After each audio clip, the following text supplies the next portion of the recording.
रात के 8 बजने वाले थे। मंदिर के पास ही उसी महाश्मशान वाली गली के सामने खड़ा था, जहाँ संध्या आरती में जाने से पहले बाबा से मिला था, जो कह रहे थे भूत प्रेत भी देवी की संध्या आरती में शामिल होते हैं। मैं फिर से उसी गली में उस बाबा के उद्देश्य से चल पड़ा। पहुंचकर देखा तो बाबा अपने पोटली से कुछ फल निकालकर खा रहे थे। मैं जाकर उनके पास ही बैठ गया और नमस्कार करके शांत बैठा रहा।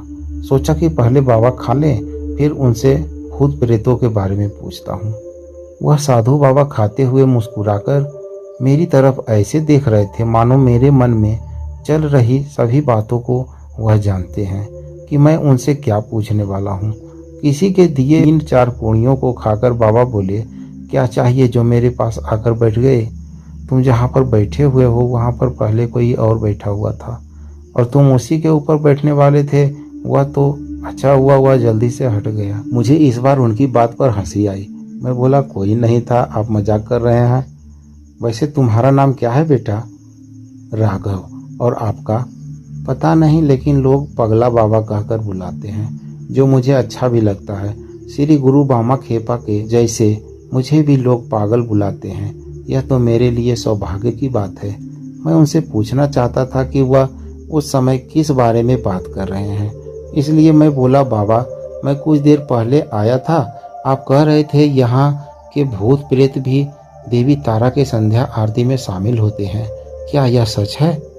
बाबा बोले, अरे पगले, माँ तारा माने स्वयं माँ काली, जिनके क्रोध को शांत करने के लिए स्वयं महाकाल को उनके आगे लेटना पड़ा था, और जिन्होंने काल मतलब मृत्यु को पकड़ रखा हो, उनकी आराधना कौन नहीं करेगा?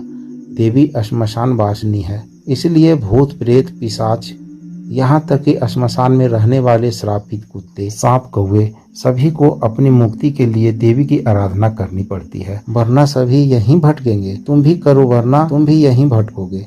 चलो अब भागो यहाँ से, पागल कहीं के। मैं उठ खड़ा हुआ।